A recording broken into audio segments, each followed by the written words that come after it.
I think it went well.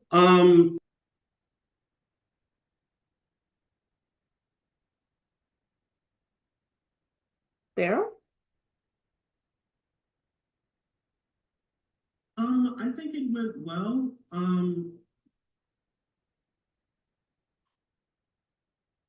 I don't know what happened to Daryl, but we are going to get him back, hopefully. Okay, so I'm going to go ahead and share my screen. Today, like I said, we're going to talk about how to overcome the fear of interviewing, even if you're shy and intimidated. I think even if you're not shy and not intimidated, one thing that happens with interviews, and I think we can all agree, is that you have that anxiety, you have that fear of, oh my God, how am I going to do when that self-doubt comes in? And the goal today would be to really remove that self-doubt. But before we jump into the actual content, let me make sure that you know who I am and what gives me sort of the authority to uh, present this information to you. My name is Majuba Bianchi. I do go by MJ. I am a professional career coach as well as a project management coach and instructor. And my goal really is to help career professionals gain technical knowledge, build confidence, and to earn a six-figure salary in project management or an IT field if that's something they're interested in. I would love for you to follow me on Instagram. I'm MJ Bianchi and 3T Career Institute. I'm also on Facebook if you want to send me a friend request under MJ Bianchi and would love to continue our conversation there. The school has its own handles for social media. You can find us on Instagram, Facebook, and LinkedIn under 3T Career Institute. So check that out if you want to learn more about us. But 3T Career Institute is a certified vocational school, and what we do has been approved by the state of Virginia for us to teach both online and in person, really anywhere in the United States. So in terms of the focus of this webinar is really overcoming interview anxiety and boosting your confidence so that when you are at the other end of the Zoom or phone call, you're just feeling really good about prepared and good about what you're about to say to this person who's interviewing you. We're also going to understand what triggers your interview anxiety and shyness and the tools that can help you overcome them. So really, I try to keep it very concrete and make sure that you get the information you need without the fluff. That's really my goal. But first, I think as basic as this question seems, but I think we want to address what is a job interview? Why do companies feel the need to put you under this pressure? And for some jobs, they have you complete these spreadsheets. And for some jobs, they have you do not only one interview, but like three, four, five interviews until you actually get the job. And so part of the reason for that is one, I always like to say is that they want to make sure that the person whose resume they read is also the person that uh, that the resume belongs to you. So they're kind of trying to understand who you are and whether you're going to be a good fit for the organization, right? And so it's a formal conversation between you applying for the job and a person from the company. Its entire purpose is for them to assess your skills. Hey, look, if I'm going to hire Patrick, does Patrick have the skills, the knowledge, the experience, the personality to fit this job? Or if it's Victoria or Daryl, they're trying to get to know you. But what I also want you to think about is you're trying to get to know them as well. It's not a one-sided thing. Because, hey, if you see the red flags, walk away. That's not a company that you want to be in. The interview allows the employer to evaluate the potential fit, as I mentioned. A lot of times, we get so focused on our technical skills. But here's what it is with companies. They care about your technical skills, but they know that they can also train and teach you. So really what they're looking for is, are you someone who can learn? Are you someone who is open to being coached? Are you someone who can fit the company's culture? Or or like, do you belong in this team setting? So really that's what they're looking for more. And then, do you have the technical knowledge to perform the work? Plus, can they train you? It's an opportunity for you to also learn to say, is the company culture for you?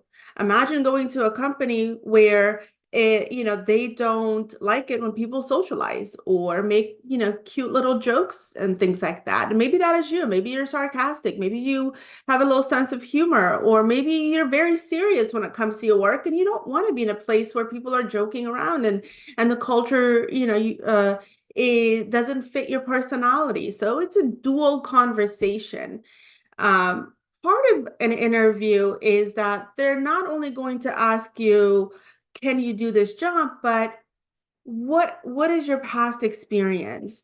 What are your problem solving skills? What are your interpersonal skills? What are your leadership skills, your communication, your ability to communicate clearly, and where you're using pauses to discuss a point, and you also have the ability to answer a question, pause, and then wait for the other person to ask you another question. So they're watching for all of those. It isn't just a matter of the technical questions you have to answer. What else? So another thing with interviews is that you as a candidate can ask questions about the job, the company, the work environment. When I work hybrid? Do I have to be on site? Do we have any international teams? Do we have what is the project setup? Do I have one manager? Do I have two managers? What is the goal of this position? Am I replacing someone, or is this a new position that has been created? So there's a lot that you need to know as well. And remember, these interviews can be in person, on the phone, in a panel. They can also have behavioral interviews. They can send you surveys. So really be ready for any type of method where they're trying to get to know you, and you're trying to get to know them. The interview serves as a crucial step in your hiring process. Like I said, it is, are we both a good fit for each other? Think about it like in terms of the friendships we build, the relationships we build. It really is based on a common interest, based on how are we vibing, right? Like you have to vibe also with the company before you say yes to the job. Here's another question. I don't like showing off or talking too much about myself. How should I handle interviewing, right? Anyone in that position? If that's you, put a yes down in the chat. Or what if I'm an introvert and shy and I just hate interviewing, right? I don't know if there's anyone that can say, I love interviewing. I don't know if that's you, tell me you love interviewing, because I think we can definitely learn from you. But I don't know, whether you're an introvert or not, interviews, like I said, are can be intimidating. And so let's go ahead and learn some of those tricks and making sure that we're prepared, right? One thing that I always say, it is all about your mindset. So in terms of your mindset, what you have to think about is preparing thoroughly is going to help you in learning about the company and learning about the position, and in making sure that, one, the job is a good fit for you. The other thing that preparation does is that you never want to apply for a job that is below you or at your level. You always want to strive for a little bit higher. So if you have a pen and a piece of paper right now, I'm going to share with you a trick that I use with my career coaching clients. And I think this is really going to help you in preparing thoroughly. What you want to do is let me know you're ready. I'll just give you about a minute. All you need is, pen, piece of paper, write this down, and then do the exercise later. So basically what you're doing is you'll pull up an Excel sheet and you'll choose one of the tabs. And in that tab, you want to say job title. You want to create some columns, job title, job description, and you want to go ahead and put the website link because sometimes the links do disappear, and roles and responsibilities. So those are 4 columns: job title, website link, roles and responsibilities, and then the 4th thing you're going to add is your skill, my skill alignment, right? Or something to that effect, where you're saying, does this job align to your skill set? And basically what you're going to do in that skill alignment column, you're going to copy and paste every single skill from the jobs, roles, and responsibilities in that column where you know you can do the work. Right? So literally a copy and paste, a copy and paste. And what that's going to do right then and there is build your confidence, because where you may have looked at the entire roles and responsibilities and you may have discounted yourself. No, this isn't, I don't think I can do this. No, but if you actually want the job, create the Excel sheet, do a comparison of here's the roles and responsibilities, but here's what I bring to the table.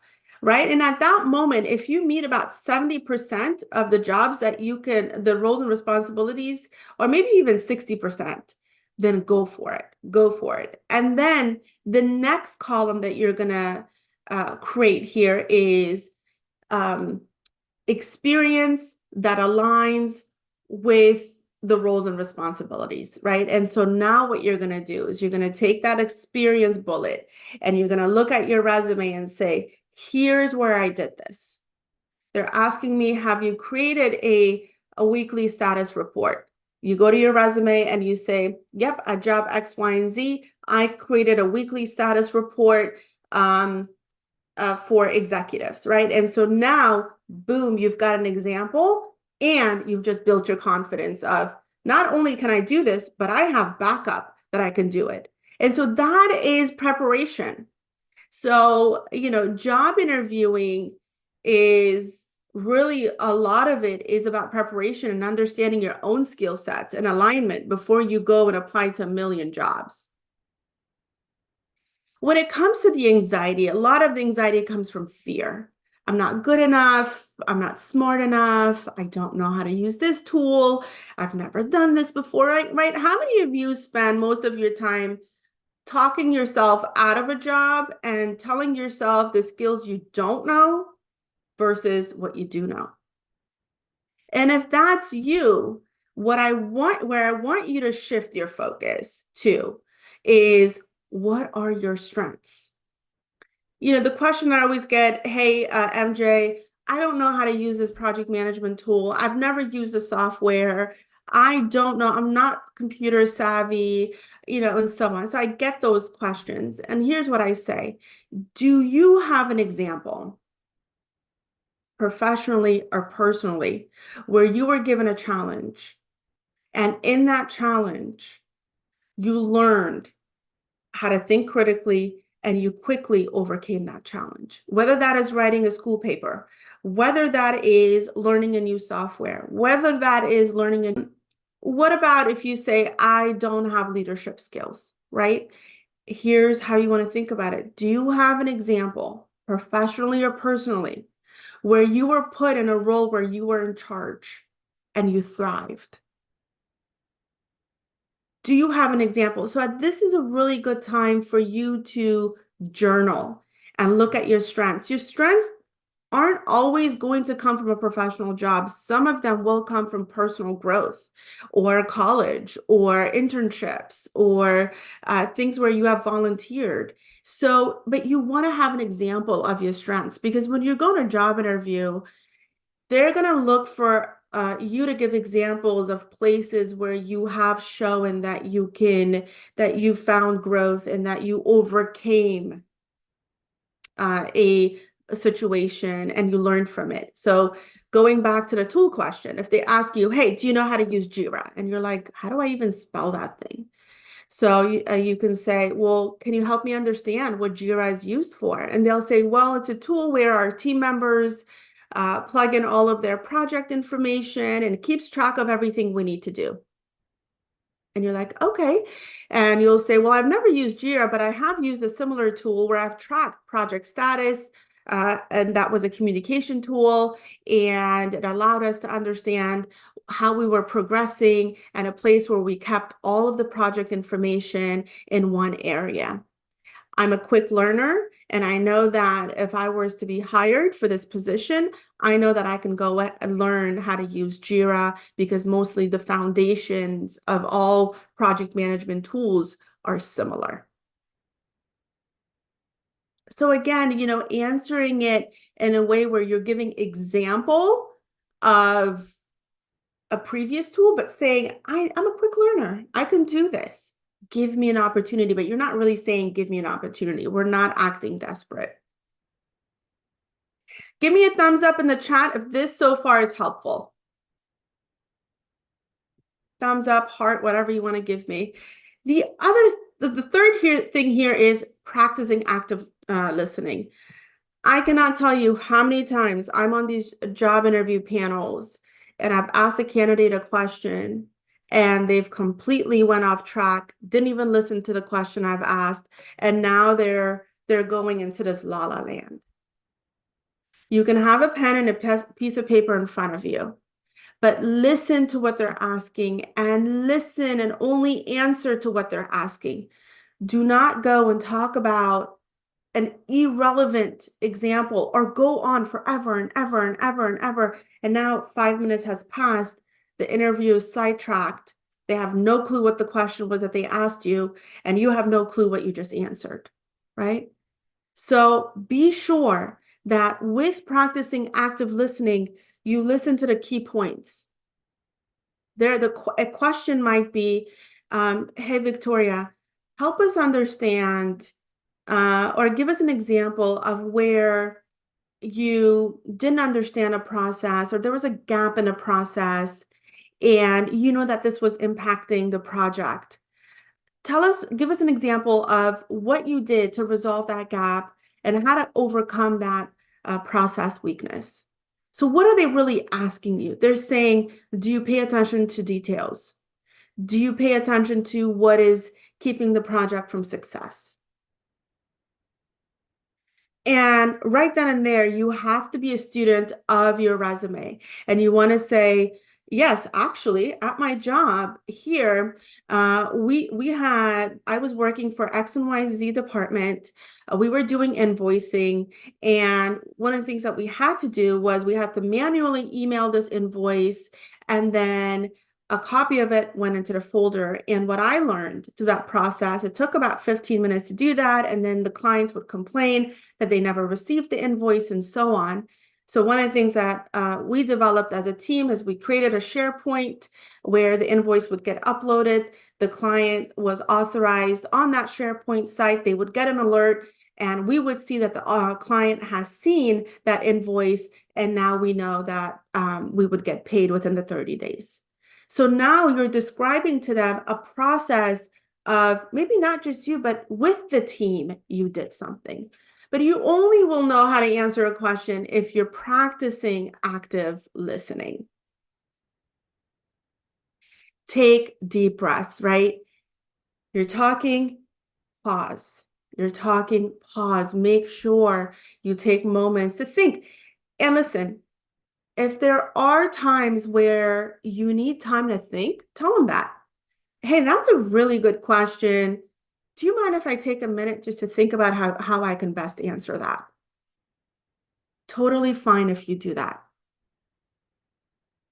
Visualize success, right? A lot of what we have to do as career professionals is make sure that you're visualizing that if this is the job that you want, that you visualize yourself in that role. And really, one of the things that I say is stand in front of the mirror, in front of any mirror, really, and do the Superman or Superwoman pose. And tell yourself, I got this. They need me as much as I need them. Right? And so you really, whether you believe it in your mind or not, whether you have the anxiety or not, who cares? Just say it to yourself and believe it at that moment.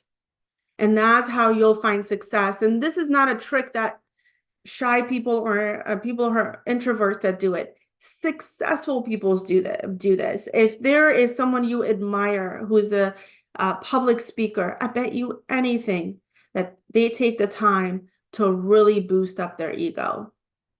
Like think about, during wars where they have the drums. Why? Because you have the excitement, the adrenaline that's running through the body. You want to do that same thing. Like you want to go supercharged, do some jumping jacks, like be like, I got this, like I'm strong. And so I know this probably sounds funny, but it helps. I promise you that. Use positive body language, eye contact. Your hands can go, like I'll stand up to do this. Like if you're sitting down, shoulders should be back. If you're in a panel interview, arms can go on a desk. And make sure you have your power position. If you're slouching, that already is saying I've accepted defeat. Prepare questions to ask. And here's a number one question I'll tell you to ask where you're going to know whether you've gotten the job or not. Guys ready for this one? And if you miss any of this, the cool thing is I have it on YouTube immediately, so you can go re-listen to it and take some more notes. But here's that one question that you want to ask to see if you've gotten the job or not. So the question is, thank you so much for taking the time to interview me. I love this position. Everything I heard really aligns to my skill sets and experience. What I want to know is, based on my background, my resume, and our interview today, do you think that I would be a good candidate for this position? They're going to be so thrown off, and they're going to be like, wow, this person's like no joke. And at that moment, you're going to hear it. They're going to tell you, actually, MJ, we were really looking for someone who came in with the knowledge of SQL and someone who really understood and had experience with integration. Your experience is great, but that is definitely a gap that we have to talk through, but everything else we really liked about you. So HR will contact you as soon as we make a decision. But now you know those two things that they were looking for, maybe there was a gap that you didn't have. But it also gives you an opportunity to say, is it okay if I heard the gaps? Is it okay if I just give you a couple examples of where I did perform integration, right? Because maybe you didn't explain it well enough. So it's an opportunity for you to catch yourself. But other questions that you can ask is, what's a team setup like? Who do I report to? What would my daily assignments look like, or a day in this position look like? Am I replacing someone, or is this a new position? How soon are you looking to bring someone on? You don't ask about salary and benefits during the interview. I'm hoping that's already happened. But if at that moment they ask you for a salary, you want to make sure that you're prepared to give them a number. Practice relaxation techniques, breathing techniques, breathe in, breathe out. Really relax your muscles. Take a walk prior to the interview and calm your nerves, right? Listen, they want you as much as you want the job.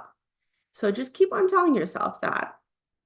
Focus on the interviewer and make sure that you're using that uh, body posture, that you are building a genuine conversation. One of the things that I always do is before an interview starts, be like, oh man, what a day. And I'm like, yeah, tell me about it. I've got a little 6-year-old who draws on walls and I have to figure that out when I go home.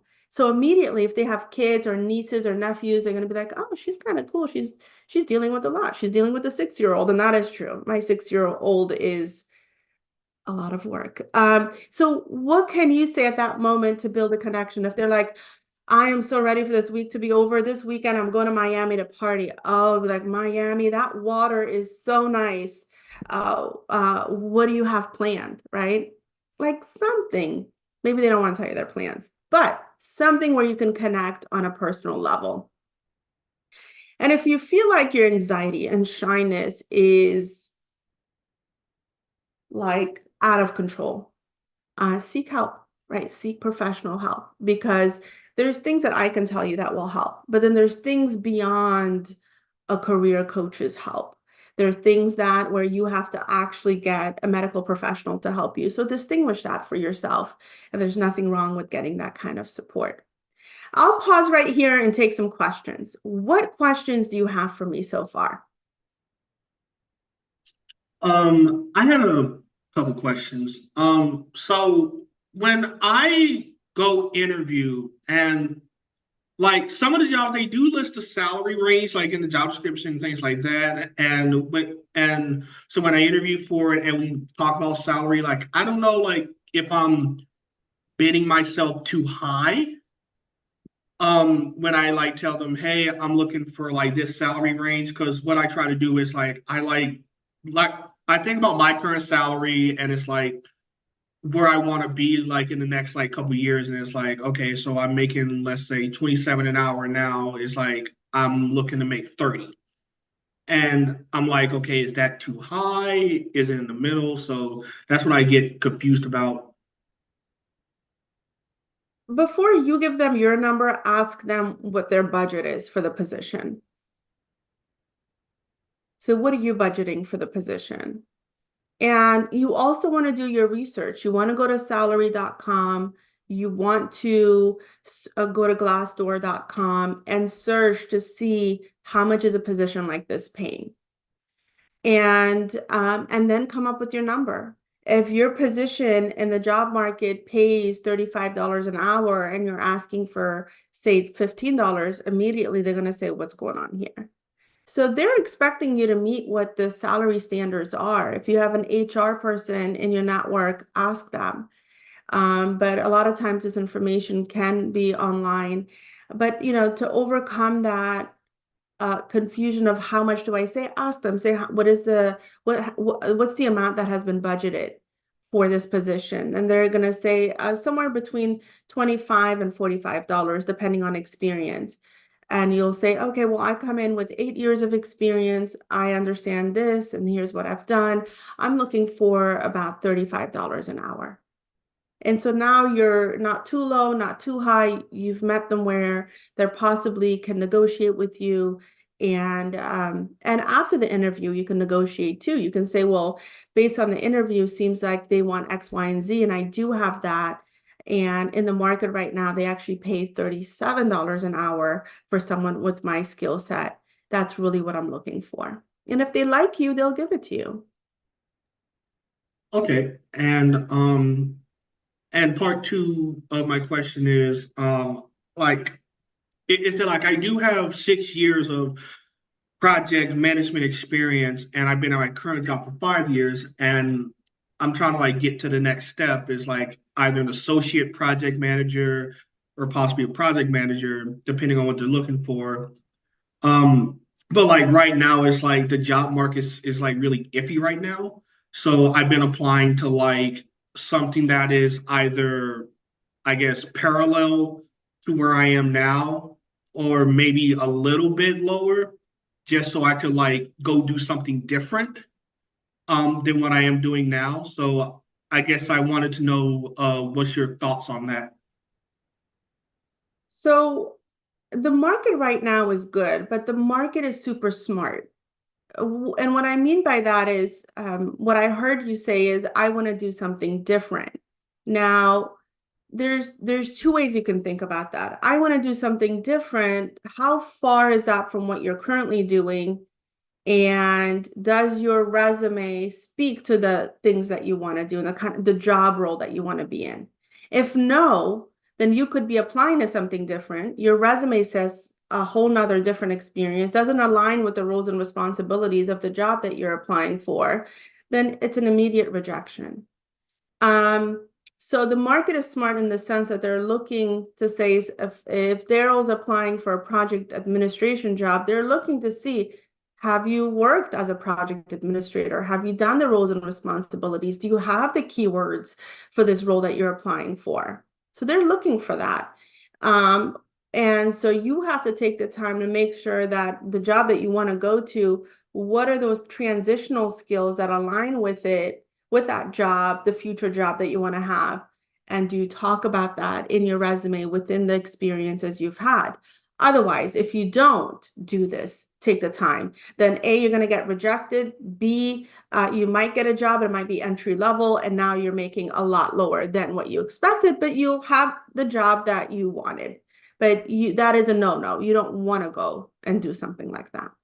Well, like I guess so when I say something different, I mean like something different away from either what my industry currently is, or like something that's okay, I'm applying to project administrator roles. It's like in a different industry, there's different day-to-day um responsibilities, things like that. So it's like my like focus is split where it's like I want to progress in my career, but at the same time, it's like, okay, so I want to stay in project management, but I'm desperate to like go do something uh, like like similar to being a project administrator, just different in the aspect of the like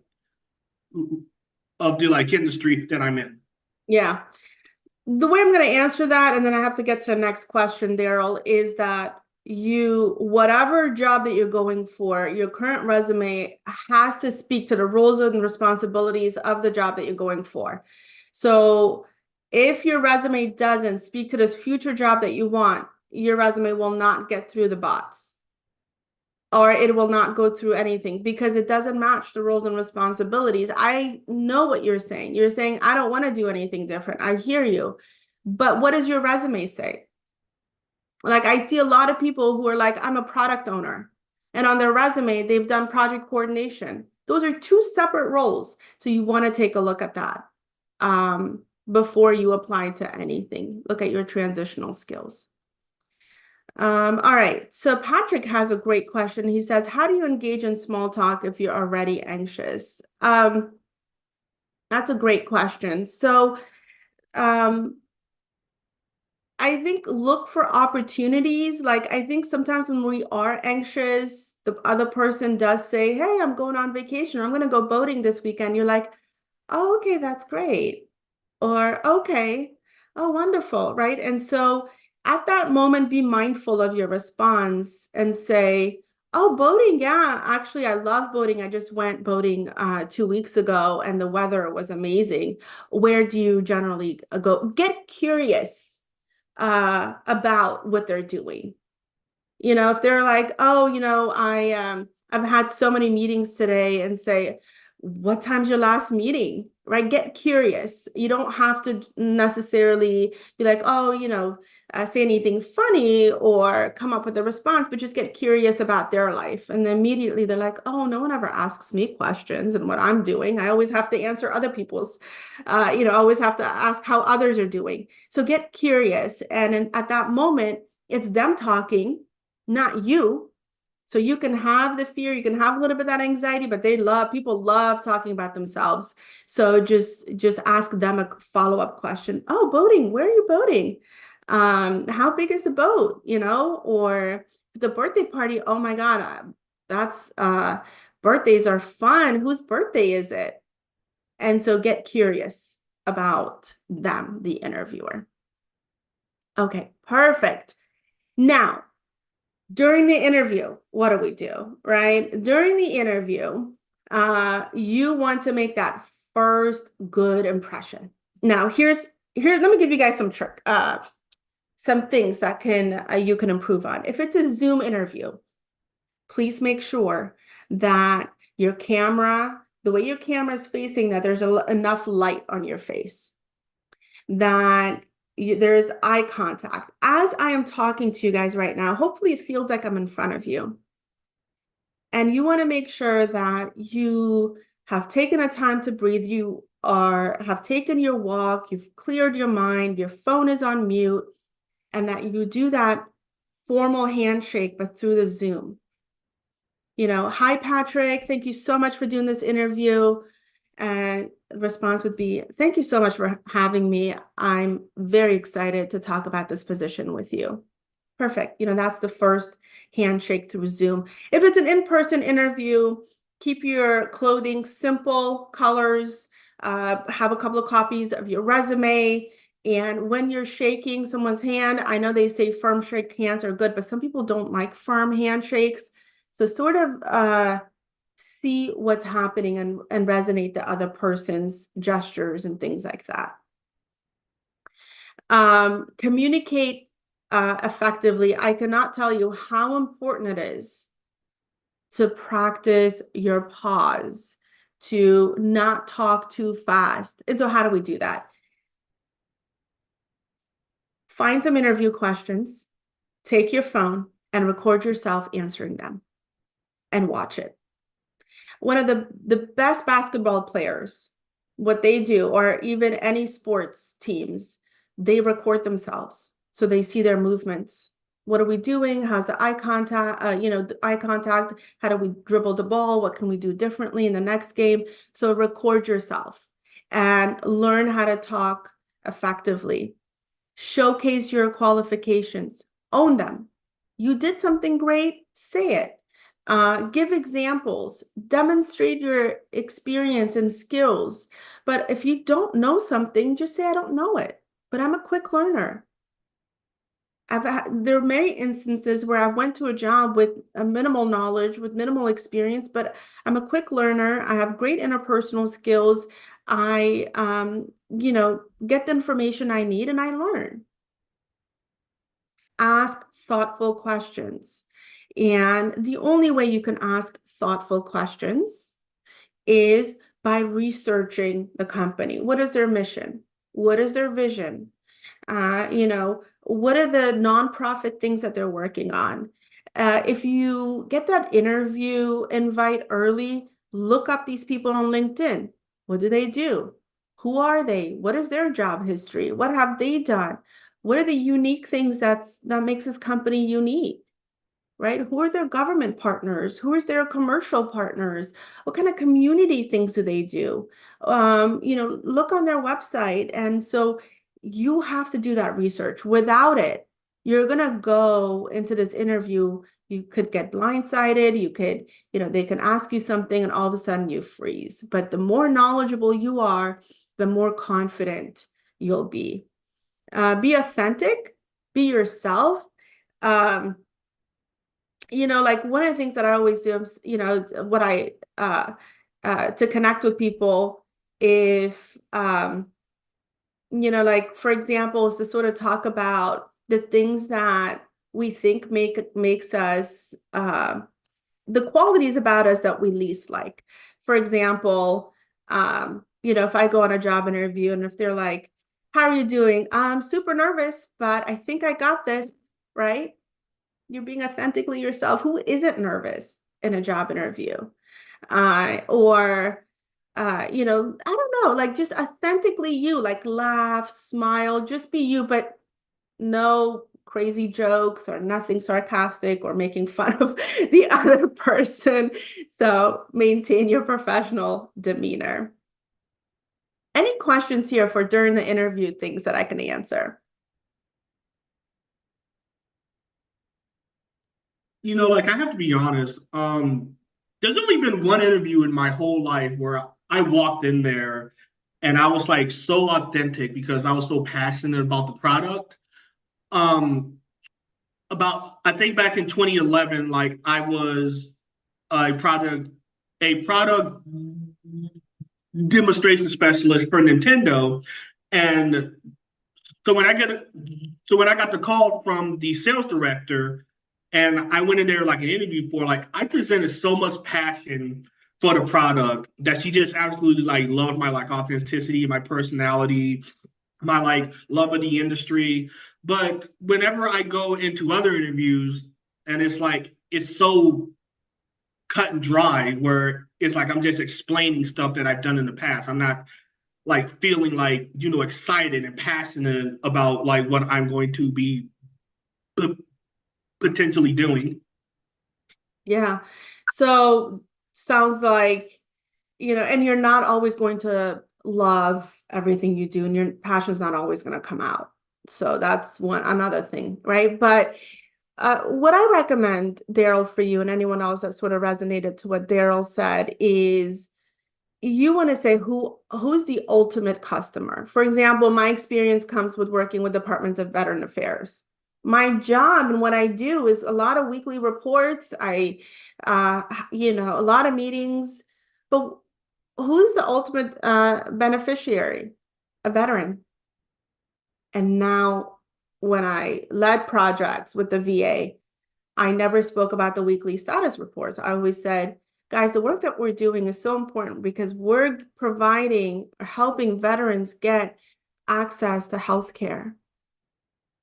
We're helping veterans be healthier because they sacrifice their lives for our country, right? So every company has a mission, and that's what I'm telling you. Get excited about their mission, and there's something. Get excited about something, and you'll find it. You'll find it. Dig. Anyone else? Thank you, Daryl. Great question. Victoria or Patrick, any questions from you guys?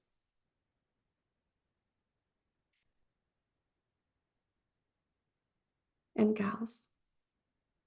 If not, post interview, right? Oh, Patrick, great question. What should you do if the interviewer seems to get intimidated by your experience? I think it's a moment of self-reflection. Are you projecting your own feelings and thoughts onto the interviewer? So double check that. If you think that they're truly being intimidated, is it an intimidation or is it that they're impressed? And, and if they are, there's nothing you can do about it. You just keep on being you. You just keep on shining, because if anything, if you are intimidating someone, that means that's a good thing. That means maybe you are going for positions that are below your experience and knowledge, right? Think about it that way. What's a different perspective you can put into that? And to me, I see some positive things there. If that has happened, it means you're going for jobs that are possibly below your career level. If it's a panel interview, I recently did a panel interview where one of the interviewers was a junior person. And for their own curiosity, they asked me an IT question. And I was like, okay, well, here it is, and she said it. She goes, oh, just for my own curiosity. And I was like, oh, okay. So you just put me on the spot for your own curiosity. And I answered it to the best of my ability. So sometimes you have different levels of individuals on an interview panel, and some are junior, medium, and then high level staff members. So post interview, and this is really important, guys, do not forget the thank you note. And on my website, actually under my blogs, I have a thank you note that I've written out for you. Go find it, because it's the best thing since sliced bread. And what I do is, in that thank you note, not only do we thank the people, but we also now bring it back and say, I enjoyed my conversation, and the role is asking for X, Y, and Z, and again, here's where I am great at doing X, at doing Y, at doing Z. So it just really helps you reinforce those areas of their need and gaps in a thank you email where it shows that you are actively listening and that you are the right person for the position. So go on the 3T website, find that blog. It's great, and I think you'll like it. Two, the interview is going to go whichever way it goes. The first few interviews we do, it might be a complete shit show, right? Especially if we haven't interviewed in a long time. Take it as an experience. It is what it is. You can't go back and take your interview. You can't go back and change it. You can't go back and do anything about the past. So what do? We look at it from a different lens, from a different perspective. How can I improve on my future interviews? What can I do better? And so on. So reflect on the experience and learn from it. Stay positive, stay resilient. We're not meant to work for every single company, and some rejections are redirections. So just because you were rejected doesn't mean that it was a bad thing. It might be a redirection. Maybe it was a job that you shouldn't have even gone for. Maybe they weren't going to pay you what you deserved. So we don't need to get a yes every time. And some no's are so beneficial to us. So get as many no's as you can really quickly, because guess what? You'll get a yes to the job that's waiting for you, that's meant for you. So that's the last thing I'm going to leave you guys with, and give you some opportunities to work with me if you like. If you're into project management and want to learn how to manage a project from start to finish and build your confidence, got a class for that. If you want to become PMI PMP certified, we're enrolling for our April class right now. And if you just want career coaching and you need a coach who you can have access to at all times, I'm enrolling right now for $4.99 a month. And you can stop it at any time you like. So if you're interested in any of this, what I would love for you to do is text me, and we can have further conversation. So I'll let you take a picture of this so you can text me later on.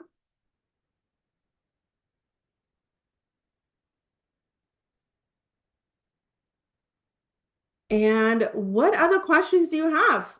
What else can I help answer for you? And King, who works with me, has put the blog post here, writing a thank you email, so you can go right to it.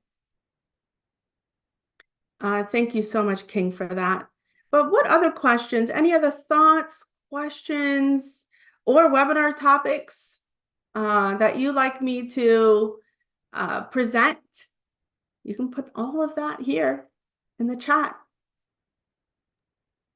I guess this technically coincides with the PMP prep course, but I guess maybe a webinar on like what is needed to be, like, I don't know, like I feel like that's too broad. Like, I guess what is needed to be a project manager. Yeah, I've done that. I've done that one. It's on our YouTube channel, and it should be under our blogs as well. Listen to that one. It's great. Okay. I've done that one. I've done technology tools. What do you need to know? Matt, one of our technical instructors, went over all of the most recent technical tools that you need to learn and know about for jobs and so on. Victoria, thank you for that comment. Patrick says, what's the best way to go about doing mock interviews? So the best way is to not hire, but practice with a friend. Practice with honestly, here's what I'll tell you. People don't have patience for us sometimes. But hopefully you have better friends than I do. I really think the best way is recording yourself, to be honest. And just listening to how you're responding to questions. If And the best way to come up with interview questions is to look at the jobs that you're applying, look at the roles and responsibilities, and where it says needs to understand how to do X, Y, and Z, and turn it around and say, can you tell me about a time where you've used this tool and technique? Can you help me understand where you've created a report? And so you turn the roles and responsibilities into questions and use an Excel sheet again to turn them into questions. Click record on your phone and, read the question to you first and then go ahead and answer it. And then practice that a few times and then see if you can do it with a friend, and so on. And King just went ahead and put a link on how to practice for mock questions, but the best way to do on-target mock practice is to practice with the roles and responsibilities of a job that you're going for.